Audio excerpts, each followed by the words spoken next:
Consent Solicitation Explained, Strategic English for Finance. Welcome. Today we're unpacking consent solicitation, a tool companies use with their bondholders. In simple terms, the issuer asks investors to approve a change to the bond's terms. The goal is to tweak the deal, like timing or rules, without issuing new debt. This is a formal vote, not a casual survey. Results can legally change the contract.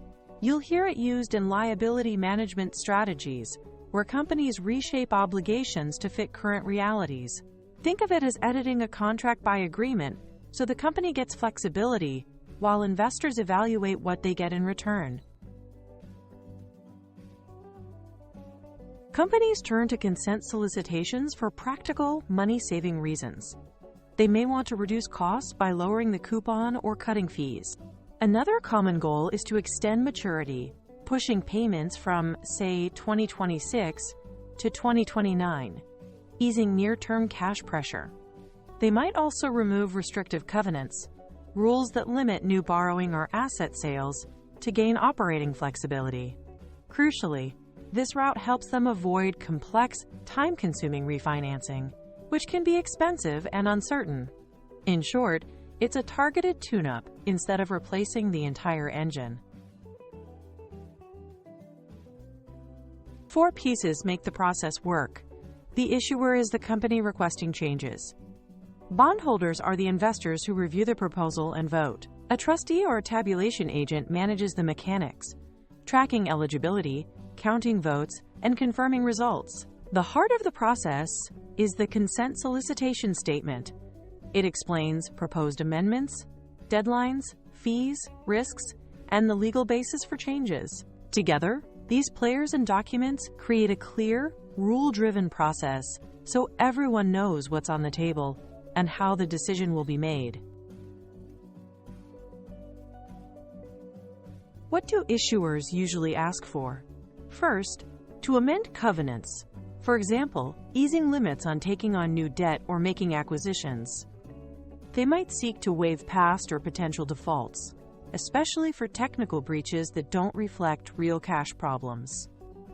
Another ask is to adjust payment dates or tweak calculation methods for interest to simplify operations. Occasionally, they'll propose changes to interest levels or collateral terms, though these are more sensitive and often require higher approval thresholds. Each change shifts risk and flexibility, so investors weigh the give and take carefully. Here's the typical flow. The issuer announces the solicitation and sends out materials explaining the proposed amendments and fees. A record date defines which bondholders are eligible to vote. The proposal sets voting thresholds. Sometimes a simple majority, sometimes a supermajority, like 66 2/3% or 75%, depending on the change. Bondholders submit consents through their intermediaries. If the threshold is met, the amendments bind all holders, even those who didn't vote. If it's not met, the existing terms remain, and the company may rethink its options.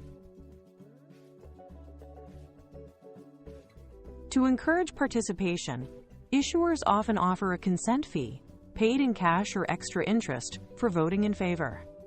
Many proposals include early bird deadlines, where voting sooner earns a higher fee. There can be carrots versus sticks, rewards for saying yes, or tougher tactics like exit consents, which remove certain protections if a majority approves. The trade-off is real. Investors might receive immediate compensation, but give up protections that guard against risk. Smart investors price the fee against potential downside if the issuer's situation worsens later. Extend 2026 bonds to 2029 to avoid a near-term cash crunch while a product launch ramps up. In return, investors get a fee and slightly higher interest. Delete a cap on new financing so the company can fund acquisitions. Investors ask for reporting covenants and a consent fee. Waive a technical breach, like a leverage ratio missed by a tiny margin, to prevent an unnecessary default and market turmoil. Lower the coupon by 50 basis points in exchange for tighter reporting and a one-time fee, aligning incentives while saving the issuer ongoing costs. When you read a consent solicitation, focus on 4 things: who is asking, what change they want, why now, and what fee is offered. Check the threshold, simple majority or supermajority, and what happens if it fails. Always balance the fee size against the protections lost and the issuer's risk profile. The big idea: a consent solicitation is a targeted, negotiated change to a bond contract. It can be win-win, but only if the compensation and safeguards match the new level of risk.